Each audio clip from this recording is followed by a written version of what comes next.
The asphalt of Interstate 95 did not just radiate heat, it seemed to exhale a suffocating, toxic breath that tasted of burnt rubber, old copper, and the sickly sweet fermentation of death. Behdala lay motionless for a terrifying heartbeat, her cheek pressed against the rough, sun-baked grain of the road, counting the vibrations that shuddered through the ground. Thump, drag, thump, drag, the rhythm of the end of the world. Her tactical vest, weighed down by empty magazines and a canteen that sloshed with a dangerously low supply of lukewarm water, dug into her ribs, a constant bruising reminder of the fatigue that threatened to drag her into the abyss of sleep. But sleep was death. Here, under the unrelenting glare of a sun that seemed indifferent to the extinction of humanity, closing one's eyes meant never opening them again. She pushed herself up, her gloves scraping against the gravel, the sound amplified in the eerie stillness that sat heavy between the gusts of wind. The car was gone, a smoking ruin twisted around the concrete divider half a mile back, a metal tomb for supplies she could no longer reach. She was exposed. The highway stretched out like a gray ribbon of desolation, cluttered with the rusted husks of abandoned sedans and jackknife semi-trucks, their cargo spilled like entrails across the lanes. And then the smell hit her, a wave of putrescence carried on the breeze, thick enough to taste. It wasn't the stale rot of the old dead, it was fresh, wet, violent. She snapped her head toward the tree line bordering the breakdown lane. The shadows beneath the overhanging oaks were moving, not with the sway of wind but with the chaotic twitching agitation of the hungry. Behdala scrambled to her feet, her boots slipping slightly on a patch of oil, her heart hammering a frantic rhythm against her sternum. She needed elevation. The ground was a killing floor. Her eyes darted frantically across the landscape, filtering out the chaos of the wreckage, searching for a lifeline. There, rising like a rusted monolith from the overgrown median, was a massive billboard. The advertisement, faded and peeling, depicted a smiling family on a pristine beach with the slogan, "Paradise awaits." The irony would have been laughable if she weren't seconds away from being torn apart. The structure was a towering skeleton of steel beams and latticework, jutting 50 feet into the burning sky. It was ugly, industrial, and possibly the only thing that could save her. She sprinted. The sound of her movement broke the trance of the Horde. From the shadows they erupted, a gray, stumbling tide of decaying flesh and snapping teeth. The talahum, the hunger. They didn't scream, they made a sound like tearing canvas, a wet, guttural noise that vibrated in the base of Behdala's spine. She didn't look back. To look back was to lose momentum. She vaulted over the hood of a stalled sedan, the metal groaning under her weight, and hit the ground running on the other side, her breath coming in ragged, searing gasps. The base of the billboard was surrounded by a tangle of briars and sharp, rusted fencing, a barrier meant to keep vandals out, now serving as the only thing slowing the monsters down. She threw herself at the steel maintenance ladder, the metal searingly hot against her palms even through the tactical gloves. The first rung shrieked as she hauled her weight up, her boots scrambling for purchase against the vertical I-beam. Below her, the first of the creatures slammed into the base of the pole. The impact shook the entire structure, a tremor of violence that traveled up through the steel and into her bones. She could hear their fingernails scratching against the metal, a sound like chalkboard screeches amplified 1,000 times. She climbed. Muscle memory took over where panic tried to freeze her. Hand over hand, foot over foot. The wind grew stronger as she ascended, whipping her hair across her face, stinging her eyes with dust and grit. 10 feet, 20. The moans below merged into a singular, deafening roar, a cacophony of appetite. She reached the maintenance walkway, a narrow grid of expanded metal grating that circled the base of the sign. She hauled herself over the railing and collapsed onto the grate, gasping, her lungs burning as if she'd inhaled fire. Through the holes in the metal beneath her, she could see them gathering, a sea of them, hundreds, then thousands. They were swarming the highway, drawn by the noise, drawn by the scent of living sweat and blood. The mass of bodies pressed against the steel pole was so dense it looked like a singular, writhing organism. Behdala crawled to the center of the platform, away from the edge, pressing her back against the cool, shaded backside of the massive sign. She checked her gear, a knife with a chipped blade, a flashlight with flickering batteries, 3 flares, and the water, half a canteen. She looked at the horizon. The sun was beginning its slow descent, painting the sky in bruises of purple and crimson. Night was coming, and with the night, the temperature would drop, and the sounds would change. The visual isolation was absolute. She was a speck of life on a steel island in an ocean of death. The billboard creaked in the wind, a groan of fatigue that mirrored her own. She was safe from their teeth for now, but she was trapped. No way down, no way out. Just the steel, the sky, and the ocean of monsters waiting below.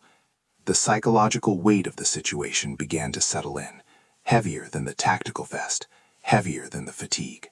48 hours. That was the estimate for the extraction team she had hailed on the shortwave before the crash. If they heard her, if they were coming, if they even existed anymore. She uncapped the canteen, allowing herself a single small sip. The water was warm and tasted of plastic, but it was the most precious thing in the world. As she swallowed, she heard a sound that froze her blood, not from below, but from above. A scratching, a slow, deliberate dragging sound coming from the top of the billboard sign itself. She wasn't the only thing that had learned to climb. The scratching stopped. For a heartbeat, the only sound was the wind whistling through the grating of the catwalk and the low, wet gurgle of the thousands of infected milling about on the highway 20 feet below. The billboard, a faded advertisement for a divorce attorney, featuring a man shrugging with a forced smile, vibrated beneath her boots. She pressed her back against the cold steel upright, the rust biting into her jacket, and aimed her MP5 upward toward the top edge of the sign. She held her breath. The silence stretched, elastic and thin, threatening to snap. Then a hand appeared over the rim. It was not a human hand. It wasn't the gray, necrotic flesh of the shamblers below, nor the gloved hand of a rescue team. It was bright, primary yellow. 4 fingers, thick and tubular, covered in a texture that looked like felt, but matted with grime, engine grease, and something dark that had dried stiff. The hand didn't grip the metal with tension. It flopped over the edge with a disturbingly boneless weight, yet it held fast. A second yellow hand joined the first. She disengaged the safety, the metallic click sounding like a gunshot in the quiet air. "Identify yourself," she hissed, her voice dry, barely a rasp. "Now." Slowly, agonizingly slowly, a head began to rise between the hands. It was an oblong cylinder of the same yellow material, topped with a tuft of black, chaotic hair that swayed stiffly in the breeze. As the face crested the metal horizon, the air in her lungs turned to ice. It was a caricature of a face. A long orange nose drooped down the center. A single thick black unibrow sat heavy over 2 perfectly round white eyes. The pupils were small black points of absolute nothingness. They didn't scan the horizon. They didn't look at the gun. They locked instantly, impossibly, onto hers. The mouth was a simple horizontal slit, currently curved into a static neutral expression that conveyed zero emotion and every threat. The thing pulled itself up. It didn't scramble, it didn't struggle. It simply slid upward, as if gravity were merely a suggestion it had chosen to ignore. It crested the top of the billboard and sat there, perched on the razor-thin metal edge, legs dangling. It wore a vertically striped shirt, green, blue, orange, now tattered and stained with the muck of the apocalypse. It wore green pants that ended in bare, yellow, flat feet. It was a Muppet, a giant, life-sized, rotting Muppet, But the eyes were wet. They glistened with a biological moisture that felt plastic shouldn't have. "Identify," she repeated, her aim steady on the center of the yellow cylinder head, "or I drop you." The thing tilted its head to the right. The movement was jerky, like a stop-motion armature adjusting frame by frame. The unibrow didn't move. The eyes didn't blink. It never blinked. When it spoke, the sound didn't come from a throat. It seemed to emanate from the air around it, a nasally droning buzz that vibrated in her teeth. It sounded like a childhood memory viewed through a fever dream. "H," the thing said. She frowned, finger tightening on the trigger. "What?" "H," the thing repeated, its mouth flapping open and shut in a crude, biting motion. "H is for height. We are very high up, yes, very high." The laugh that followed was a staccato series of ha-ha-ha sounds, completely devoid of mirth. It was a sound file being played back at the wrong speed. "Stay back," she warned, taking a half-step backward on the catwalk. The grating creaked. Below, the ocean of dead groaned in response, a hungry chorus reacting to the movement. "The letter of the day is S," the yellow thing continued. It swung its legs back and forth, its heels banging rhythmically against the face of the divorce attorney. Thud, thud, thud. S is for stuck. S is for surrounded. S is for snack. It stared at her. The wind whipped her hair across her face, but the thing's black tuft remained rigid. Are you infected?" She didn't know why she asked. It was absurd. The world had ended, the dead were walking, and she was interrogating a hallucination. That had to be it. Dehydration, stress. The crash had rattled her brain more than she thought. The thing stopped swinging its legs. It leaned forward, defiance of physics in full display, as it tilted past the center of gravity without falling. "I am Bert," it said. The voice dropped an octave, losing the nasal whine and becoming a guttural, wet growl that resonated in her chest cavity. "And you are in my chair." "This is a billboard," she stammered, backing up until her tank hit the safety rail. The drop was behind her now. "It is a high place," Bert said, the voice returning to the nasally drone. "I like high places. The pigeons act better up here. They listen." It suddenly scrambled. It moved with the speed of a cockroach, a blur of yellow and stripes. Before she could depress the trigger, the entity was off the top edge and clinging to the side of the billboard frame, parallel to her, hanging by one hand and 1 foot from the steel struts. He occupied the space just 3 feet from her, staring sideways. "Do you like pigeons?" Bert asked. His face was inches from the muzzle of her MP5. He didn't seem to care. "Back off." She jabbed the barrel toward him. "Pigeons are loyal," Bert whispered. "Pigeons know the alphabet. Pigeons know who tastes best." She fired. It was a single round, a reflex. The bullet took a chunk out of the yellow fleece of his shoulder. There was no blood. Instead, a puff of gray dust and white stuffing burst into the air. Bert didn't flinch. He didn't scream. He looked at the hole in his shoulder, then back at her. The static expression seemed to sharpen, the corners of the mouth twitching upward almost imperceptibly. "That wasn't nice," Bert said flatly. "That was not a cooperative behavior. We need to work on your social skills." He moved again, swinging around to the back of the billboard structure, disappearing from view. She spun around, weapon raised, scanning the rusted lattice of support beams behind the sign. The back of the billboard was a shadowy maze of cross-bracing and catwalks. "Come out," she yelled. Silence. Below, the gunshot had rippled through the horde. The sea of heads turned upward. The moaning intensified, a rising tide of hunger. They began to shove against the massive steel pole holding the sign aloft. The entire structure shuddered. "You're waking them up," she hissed to the shadows. "You made the loud noise." Bert's voice drifted from the darkness above her head. She looked up. He was hanging upside down from the top crossbeam, his legs hooked over the steel, his arms dangling. His head was level with hers, inverted. The unibrow looked like a mustache now. The eyes were still locked on her. Loud noises are for the letter L, Bert droned. L is for loud. L is also for lunch. She lowered the gun slightly, realizing bullets were useless against felt and evil. What do you want? I want to watch, Bert said. He reached out a yellow hand. She flinched, but he bypassed her, plucking a large rusted bolt from the framework. He began to twist it between his fingers. The metal screeched, then twisted like warm taffy.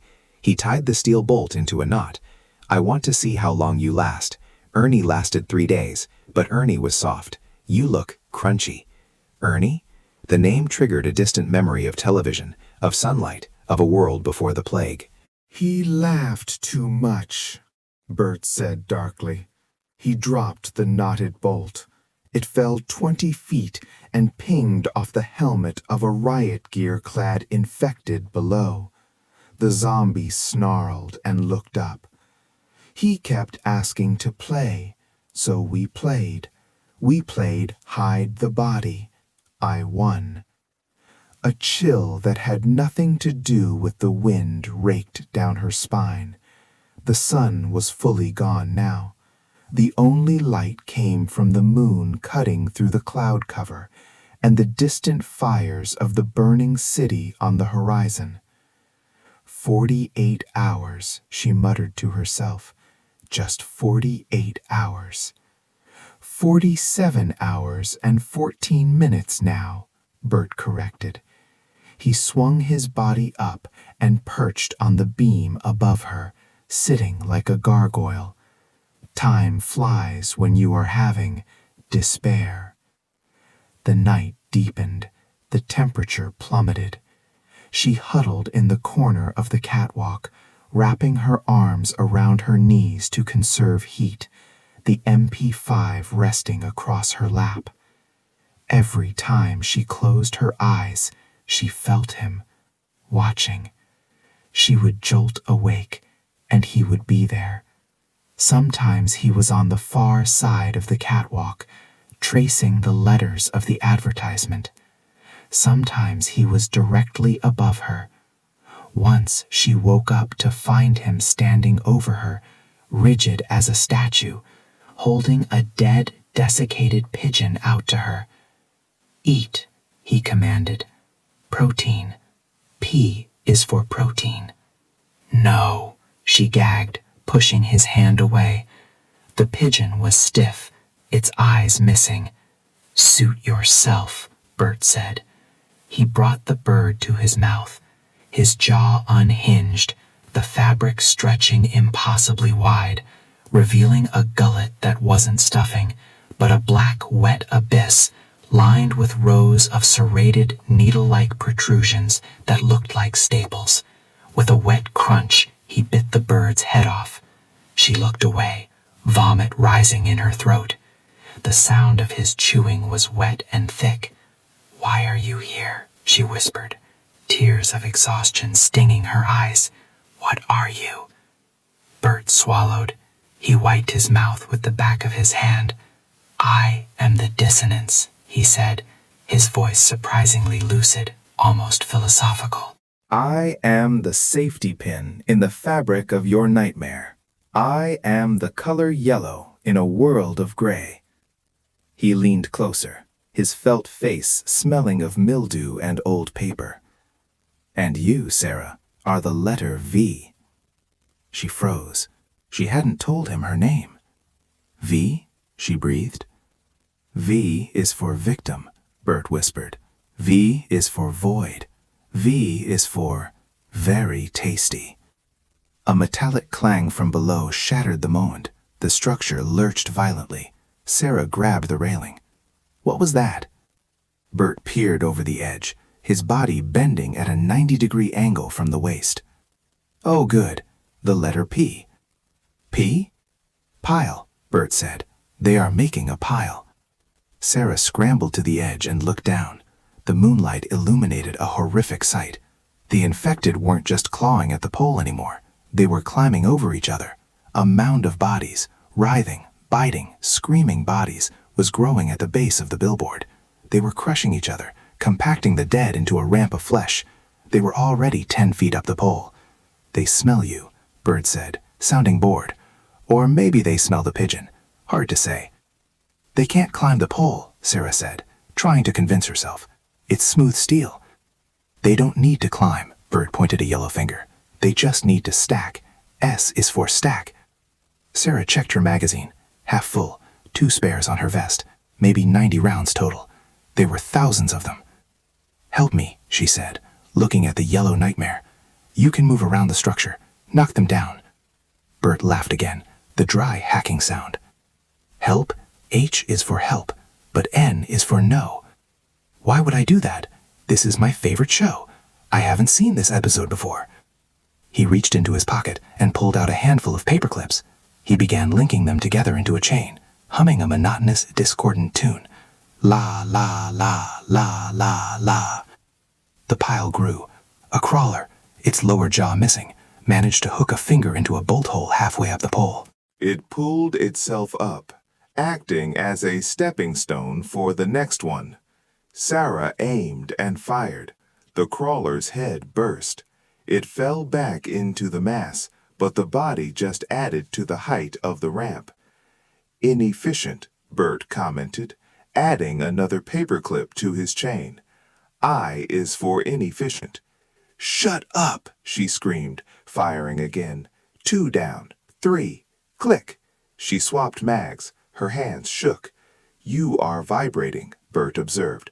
V is for vibrating, like the letter W but with less commitment. The billboard groaned again. The weight of the pile was stressing the foundation.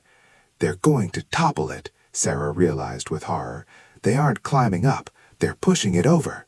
Bert stopped playing with his paperclips. He looked at the swaying horizon. "Oh, that would be disruptive.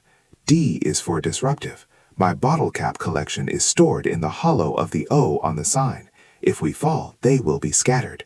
He stood up. He loomed over her, 7 feet of lanky yellow terror. "I suppose I must intervene. For the collection." "What are you going to do?" Sarah asked. Bert didn't answer. He walked to the edge of the catwalk. He looked down at the writhing mass of death rising toward them. Then he opened his mouth. He didn't speak. He didn't shout. He unhinged his jaw again, wider this time, the top of his head falling back against his spine. From the staple-lined abyss of his throat came a sound that wasn't of this earth. It was a screech, electronic, distorted, amplified. It sounded like a dial-up modem screaming in agony, mixed with the wail of an air raid siren. It was a chaotic fractal noise, static and screeching data. Ree! The sound wave hit the Horde like a physical blow. The infected at the top of the pile convulsed. Their heads ruptured. Black fluid sprayed the steel pole. The ones below covered their ears, though they shouldn't have had the instinct. The pile collapsed in on itself, a landslide of rotten meat sliding away from the pole. Sarah clamped her hands over her ears, screaming in pain, blood trickling from her nose. The sound drilled into her brain, flashing images of numbers, letters, and pigeons behind her eyes. Then silence. The pile was gone. The infected were scattered, writhing on the ground, disoriented. Bert snapped his jaw shut. He adjusted his striped collar. He turned back to Sarah. His expression hadn't changed. "S," he said calmly. "S is for sonic, also for silence." Sarah stared at him, trembling. She was trapped on a steel island with monsters below, but the monster above was infinitely worse. Bert sat back down on the railing. He pulled a paperclip from his pocket and held it up to the moonlight. "Now," he said, the vertical pupils boring into her soul. "Let's play a game. I spy with my little eye something that starts with D." She didn't answer. She couldn't breathe.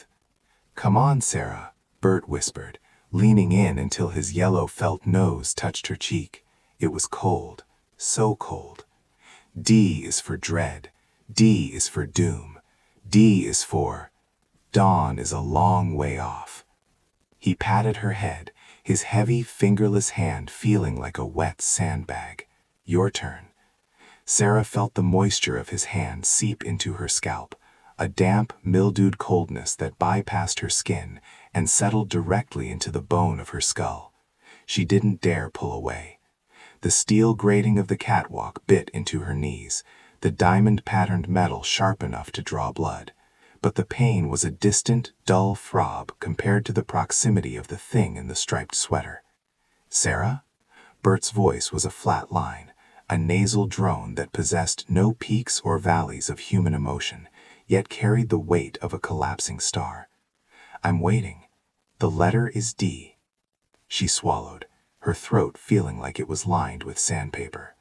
The wind atop the billboard was merciless, whipping her hair across her face, carrying the stench of the rotting city below, burning rubber, sewage, and the copper tang of the infected blood. But Bert smelled worse.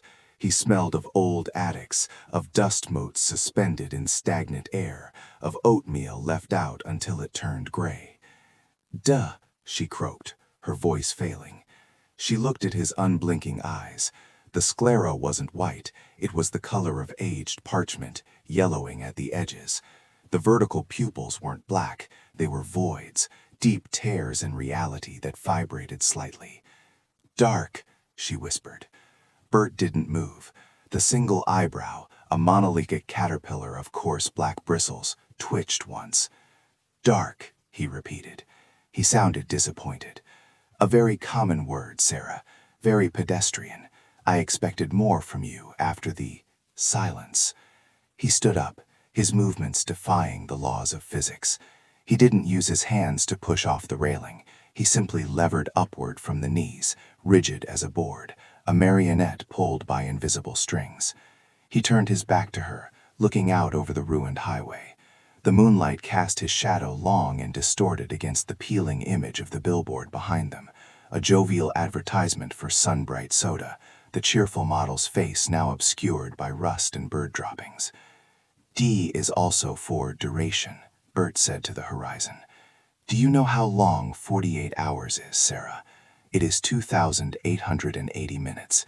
It is 172,800 seconds. I have counted 600 of them since you last spoke.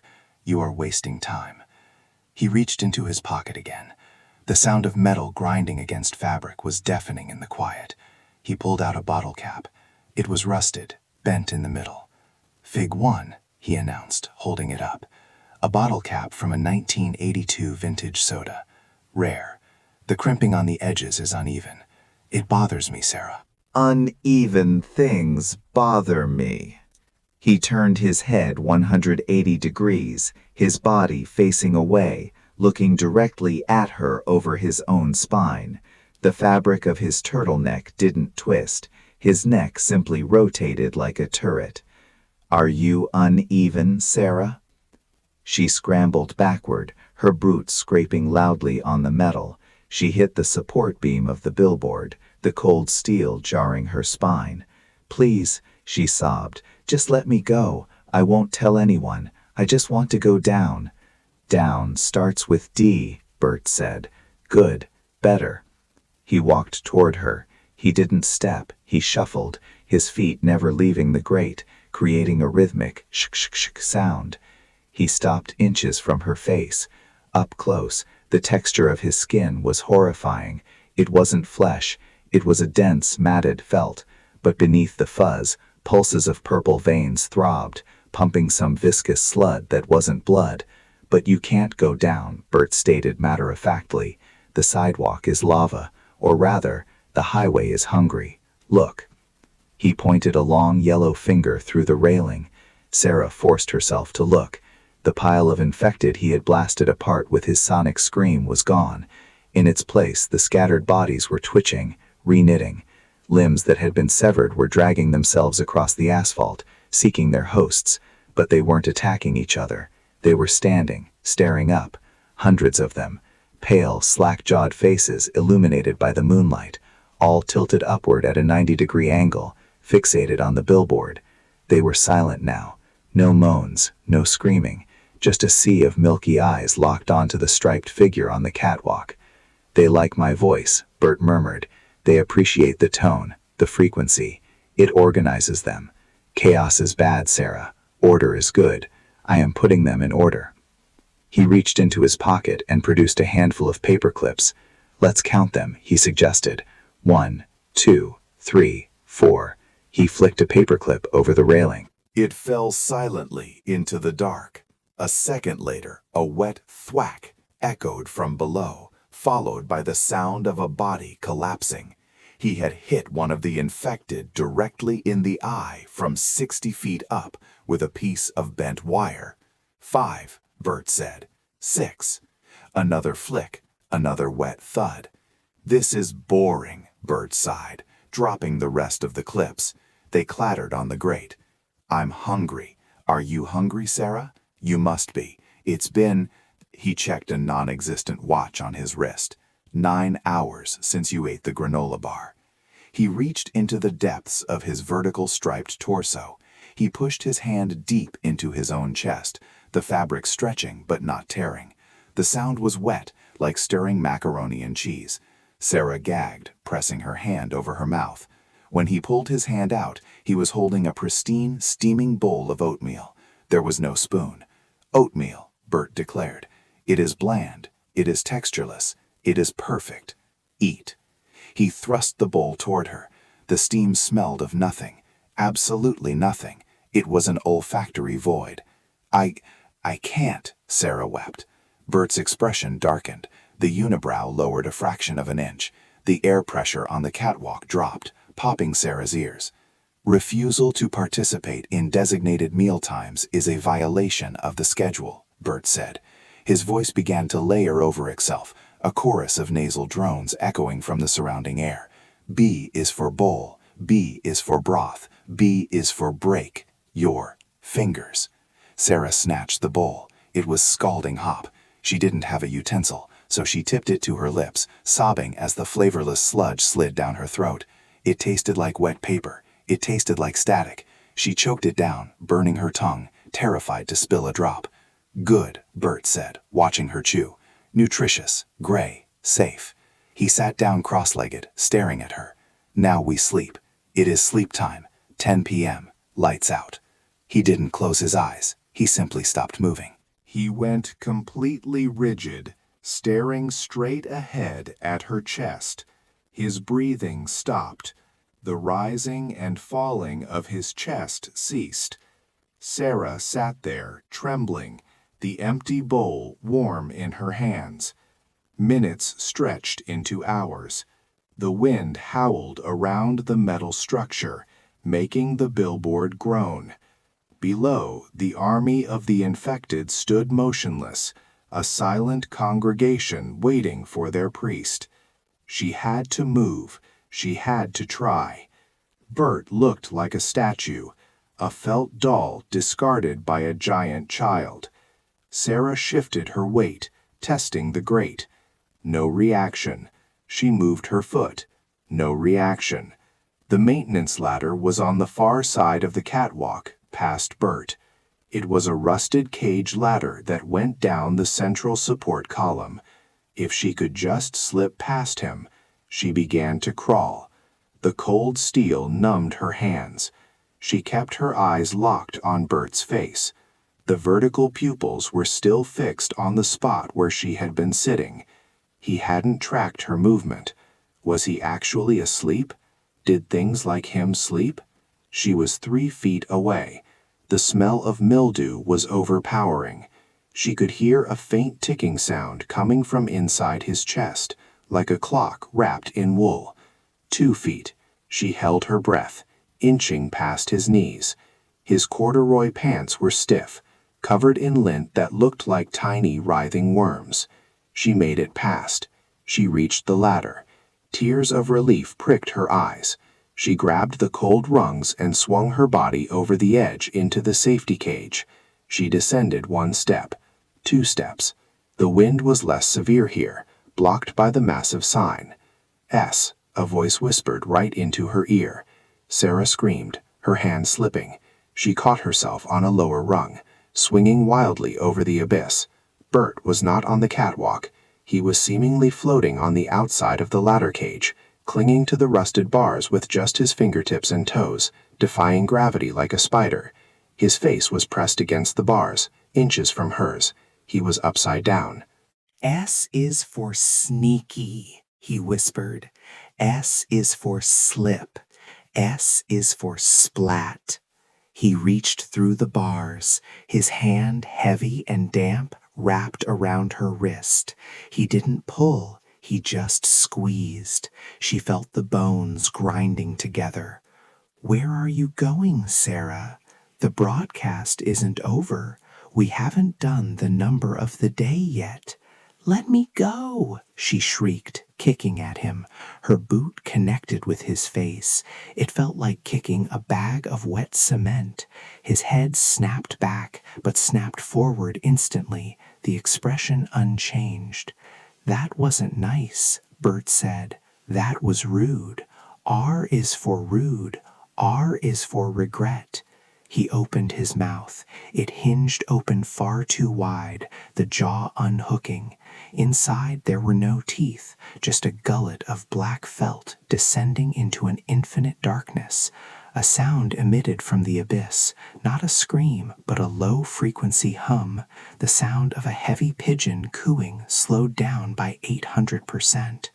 Ooh, ah. The metal ladder began to vibrate. The rust flaked off, dusting Sarah's face in orange powder. The bolts holding the ladder to the billboard groaned. I think, Bert said, closing his mouth and returning to his nasal drone, that you need a friend. Everyone needs a friend. I have Ernie. You have. He gestured with his free hand toward the darkness above the billboard. Them. Sarah looked up. Perched on the very top edge of the billboard, silhouetted against the moon, were pigeons, but they were wrong. They were the size of dogs. Their feathers were patchy, revealing gray, leathery skin beneath. Their eyes glowed with a sickly green bioluminescence. Bernice, Bert called out softly. Bernice, come say hello. The largest pigeon spread its wings, wings that looked more like bat flaps, comprised of stretched, diseased skin. It swooped down, landing on the ladder cage with a heavy metallic clang. It stared at Sarah, tilting its head. Its beak was serrated. Bernice loves checkers, Bert said, hanging upside down, still crushing Sarah's wrist. Do you want to play checkers? We can use your teeth as the red pieces. Bernice will provide the black ones. Sarah hyperventilated. The pain in her wrist was blinding. She looked down. The ground was 60 feet below. The infected were still staring up, arms raised now, a forest of grasping hands. I'll play, Sarah gasped, desperate to get him to release her wrist. I'll play checkers. Just let me climb back up. Bert paused. He seemed to consider this. Fairness, he muttered. Fairness is important. Good sportsmanship. He released her wrist instantly. Sarah almost fell from the sudden lack of tension, but managed to scramble back up the ladder, sobbing, hauling herself back onto the catwalk. She curled into a ball near the center, as far from the edges as possible. Bert flowed over the railing, moving like liquid poured from a pitcher, reassembling into his seated posture instantly. Bernice, the giant pigeon, hopped down onto the railing, gripping it with talons that looked like rusted nails. She pecked at the steel, sparking it. The number of the day, Bert announced, ignoring her tears, is 48. We have 36 hours remaining. 36 is a square number. No, wait. 36 is 6 squared. It is a triangular number. I like triangular numbers. He reached into his pocket and pulled out a handful of gravel. He began arranging the stones on the metal grate in a perfect triangle. If you move the stones, Bert said without looking up, Bernice will peck out your left eye. Just the left one. We need the right one for I Spy. Sarah watched him arrange the stones. She was freezing, dehydrated, and her mind was beginning to fracture. She looked at the giant pigeon, which let out a low, guttural growl that sounded like a chainsaw idling. Why? She whispered. Why are you doing this? Bert stopped arranging the stones. He picked up one specific piece of gravel and examined it closely. "Because," he said softly, "someone has to teach you. The world is chaotic, Sarah. People run." People scream. They are messy. They leave wrappers on the ground. They don't sort their laundry. He crushed the stone into dust between his felt fingers. I am fixing it. I am making it still. I am making it quiet. When the sun comes up, we will practice our alphabet again. We are stuck on D. We cannot proceed to E until we master D. He turned to her, and for the first time, the corners of his mouth twitched upward. It wasn't a smile. It was a spasm. D is for despair, Sarah. But D is also for dinner. Bernice shrieked, spreading her leathery wings, casting a shadow that swallowed Sarah whole. Below, the infected began to climb the billboard supports, their fingernails screeching against the metal like 1,000 violins playing a discordant symphony. Bert just watched, clutching his paperclip, waiting for the screaming to start so he could correct her pronunciation. The screeching of nails against the metal supports was not merely a sound, it was an abrasion on the soul, a vibrating frequency that made Sarah's teeth ache in their sockets. It sounded like 1,000 rusted forks scraping across a chalkboard the size of the sky. She scrambled backward, her heels skidding on the damp, guano-slicked catwalk, until her back hit the rusted railing. The vibration of the climbing horde traveled through the steel, buzzing against her spine like a hive of agitated hornets. Bert did not look down. He did not seem concerned by the encroaching legion of felt-skin monstrosities ascending the poles. To him, they were merely an audience. He adjusted his collar, the green turtleneck stiff and immaculate despite the humidity of the storm-charged air. He held the paperclip up to the weak light of the moon, inspecting the bend of the metal with the scrutiny of a diamond cutter. "D," Bert intoned, his voice cutting through the cacophony of the climbers. It was a flat nasal drone that carried no emotion, only a terrifying absolute certainty. D is for discipline. Without discipline, the stitching comes loose, the stuffing falls out. We become floppy, Sarah. We become useless. Bernice shrieked again, a sound that was less like a bird and more like the tearing of sheet metal. She flapped her leathery wings, generating a gust of wind that smelled of sulfur and old popcorn. The massive pigeon hovered above the catwalk, her eyes, black glassy beads the size of dinner plates, locking onto Sarah. The bird's beak clicked, a dry, hollow sound, like a trap snapping shut. Then the first hand breached the lip of the catwalk. It wasn't a human hand. It was a paw of matted blue fur, the fingers thick and tubular, lacking joints. It slapped onto the metal grate with a wet thud. Then came another, this one bright orange, the fabric worn and pilled, exposing the gray, dead foam beneath. Sarah watched in paralyzed horror as the heads began to rise. They were caricatures of life. Their mouths were wide, black abysses with no throats, just endless darkness lined with soft, rotting fabric. Their eyes were plastic spheres that rattled in their sockets, pupils spinning wildly, unable to focus. They pulled themselves up with jerky, puppet-like spasms, their limbs moving as if controlled by unseen epileptic strings. "Ah," Bert said, finally acknowledging them.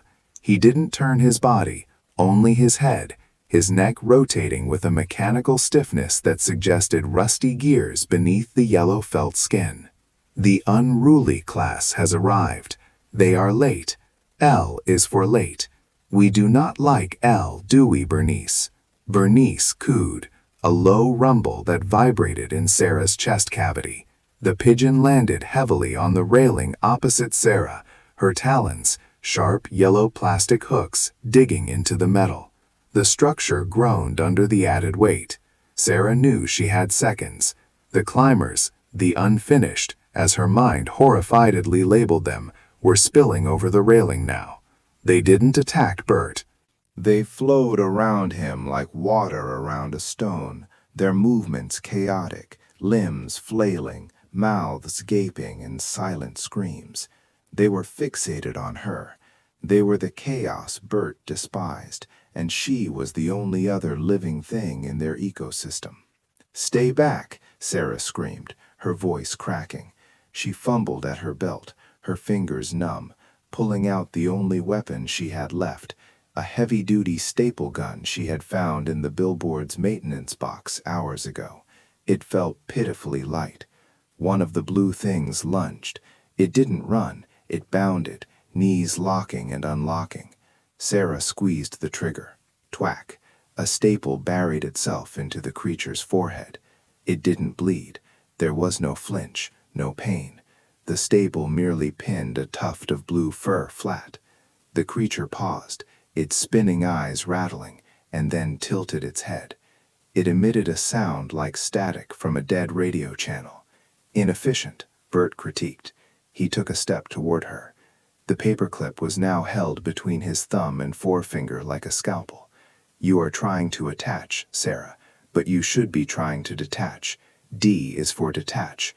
He moved faster than anything made of stuffing and wire should be able to move. One moment he was 5 feet away. The next he was looming over her, his unibrow furrowed in deep concentration. He didn't strike. He simply reached out and grabbed the wrist of the blue monster that was reaching for Sarah's throat. Bert squeezed. There was a sickening sound of dry foam crumbling. The blue monster thrashed, its mouth opening wider, but Bert didn't let go. He stared at Sarah, his yellow face completely devoid of exertion. "Observe," Bert whispered. "The structure is weak." With a sharp twist, Bert tore the creature's arm off. There was no blood, only a puff of dust and a few stray white feathers. The creature fell back, silent, staring at its severed stump with those manic spinning eyes. Bert dropped the arm at Sarah's feet. It twitched once, then lay still. "You are messy inside, Sarah," Bert said, stepping over the writhing blue form. The other monsters were crowding in now, a wall of neon fur and dead eyes, pressing Sarah against the railing. The drop to the highway was 80 feet. Below, the road was a river of darkness, the infected milling about the base of the billboard like ants. "You are full of fluids and veins and screaming.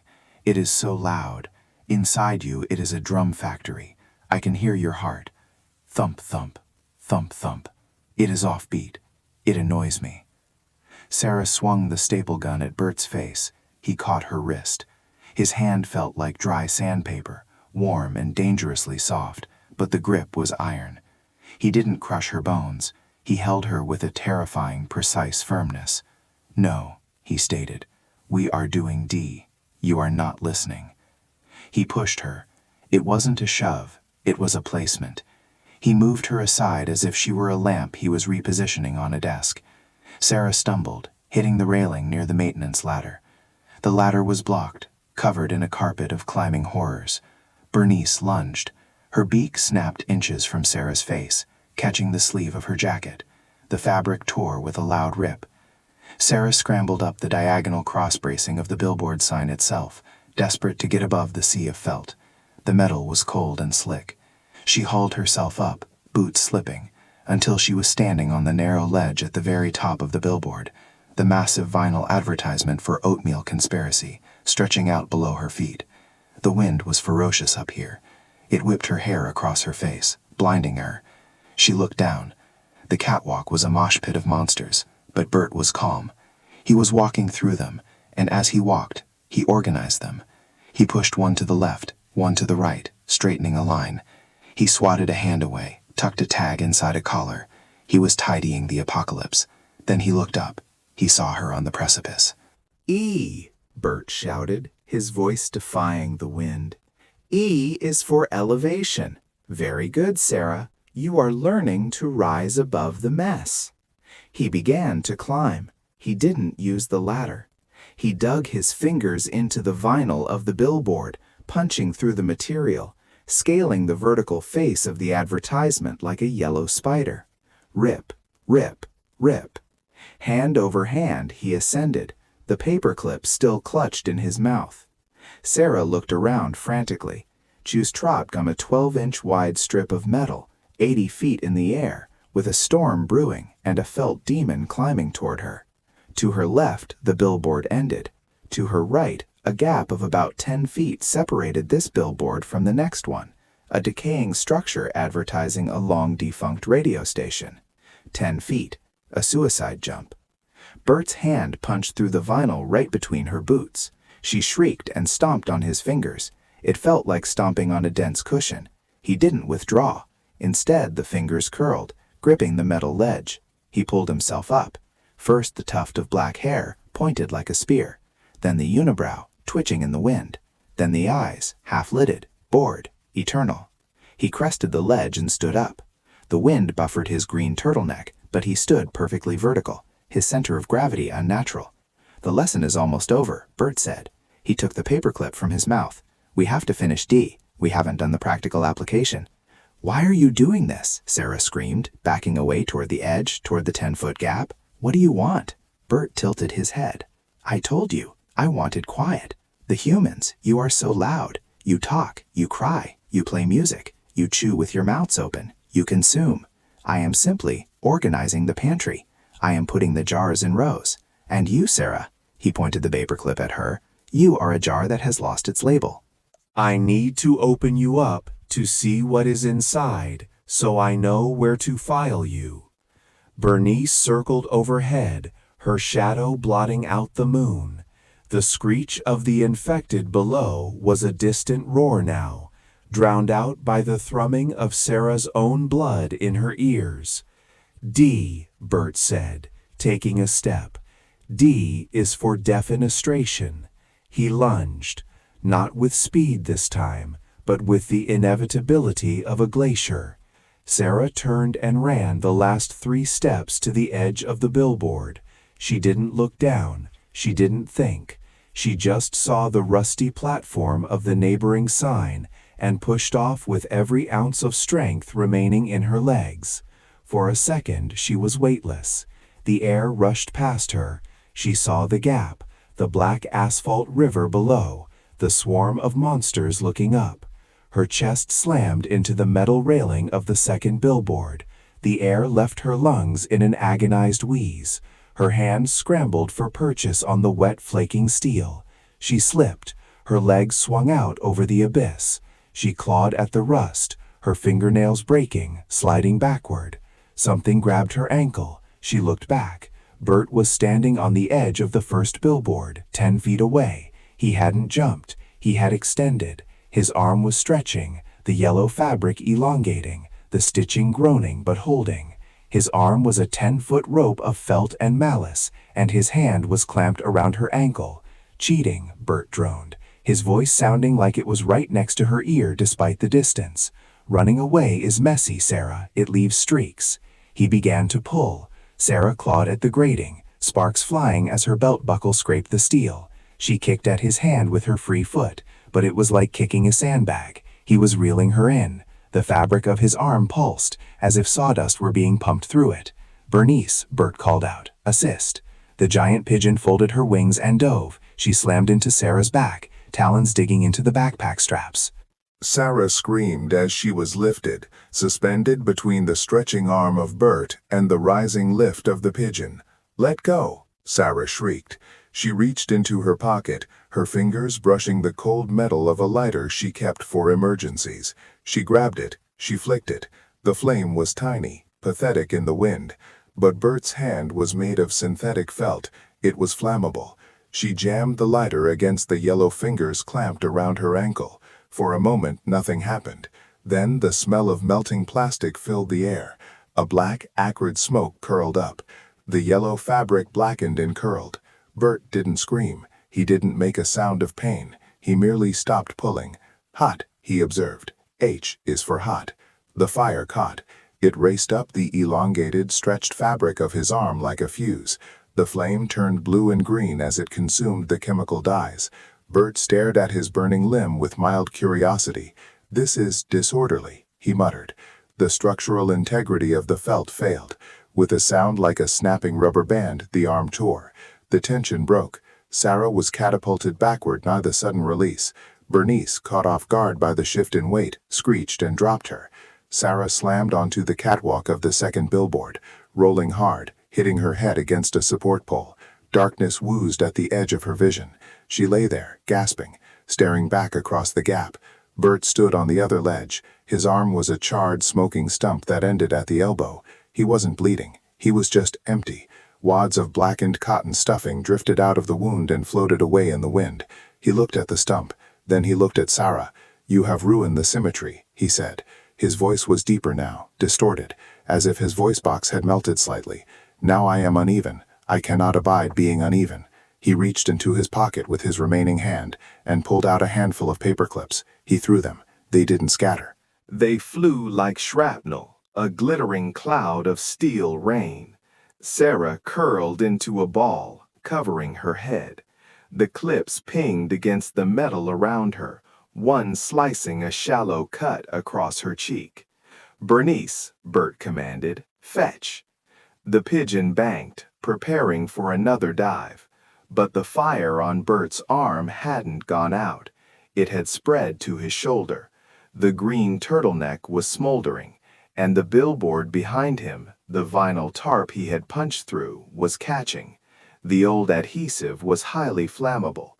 A tongue of orange fire licked up the side of the oatmeal conspiracy ad. The infected on the catwalk behind Bert began to screech as the heat intensified. They were flammable too. As the fire dripped down, melting the vinyl, it fell onto the crowd below. It was a chain reaction, a bonfire of puckets. Bert stood amidst the rising inferno, unmoving. The flames reflected in his spinning plastic eyes. He didn't try to put himself out. He just watched Sarah. "The lesson is suspended," he announced, his voice barely audible over the roar of the fire, "but not cancelled. We will pick up at F. F is for fire. F is for flay. F is for forever." The structure of the first billboard groaned. The heat was warping the steel supports. With a mournful screech of tearing metal, the entire face of the billboard began to tilt forward. Bernice realized the danger too late. She tried to bank away, but the collapsing steel frame clipped her wing. She spiraled down into the darkness, screeching. Bert rode the collapsing billboard down. He didn't fall. He stood on the ledge as it tipped, descending into the horde of burning infected below like a captain going down with his ship. He never took his eyes off Sarah. Even as the smoke swallowed him, she saw that flat yellow face, the unibrow a strict horizontal line of judgment. Crash. The impact shook the ground. A massive plume of sparks and black smoke erupted from the base of the tower. The screams of the infected were silenced by the roar of the collapse. Then only the crackle of flames remained. Sarah lay on the poled metal of the second billboard, shivering uncontrollably. She waited. She watched the fire. She waited for a yellow hand to rise from the ashes. She waited for the drone of the letter G. Minutes passed. Hours. The sun began to bleed into the horizon, a bruised purple turning to bloody orange. The fire below burned down to glowing embers. He didn't come back up. Sarah slowly, painfully, crawled toward the ladder of the second billboard. This one was clear. No climbers. They had all been drawn to the light of the first tower, to the heat, to Bert. She descended, her muscles screaming, her burned ankle throbbing. When her boots hit the asphalt, she didn't kiss the ground. She didn't cry. She checked her surroundings. The highway was littered with the charred remains of the felt creatures. They looked like piles of laundry left in a furnace. She began to walk. She didn't know where. Just away. Away from the billboards. Away from the letter D. She walked for miles as the sun fully rose, revealing a desolate, silent world. The silence should have been comforting, but it wasn't. It was the silence Bert wanted. A dead, still silence. Sarah reached a rest stop around noon. It was abandoned. A vending machine had been smashed open. She stepped inside the restroom to wash the soot from her face. She looked in the cracked mirror. Her eyes were hollow. There was a cut on her cheek. She turned the faucet. The water sputtered, brown and rusty, then cleared. She splashed her face. It was cold. It felt real. She reached for a paper towel. The dispenser was empty, save for a single crumpled piece of brown paper stuck in the slot. She pulled it out. It wasn't a paper towel. It was a wrapper. An oatmeal wrapper. Sarah froze. She slowly turned the wrapper over. Written on the back, in perfect angular black ink, was a single letter. A sound came from one of the stalls behind her. Not a footstep, not a scream. It was the sound of a rubber ducky being squeezed. Squeak! Sarah stared at the reflection in the mirror. The stall door slowly creaked open. It was dark inside, but she could see something orange, something striped. "Bert is out sick today," a giggling, gravelly voice whispered from the darkness of the stall. "But don't worry, I'm subbing for the class." A distinct, frantic chortle echoed off the tiles. KKKKK. And today's lesson is about the rubber ducky. R is for rip. R is for run. Sarah didn't scream. She didn't have any screams left. She simply tightened her grip on the staple gun, turned around, and faced the new semester.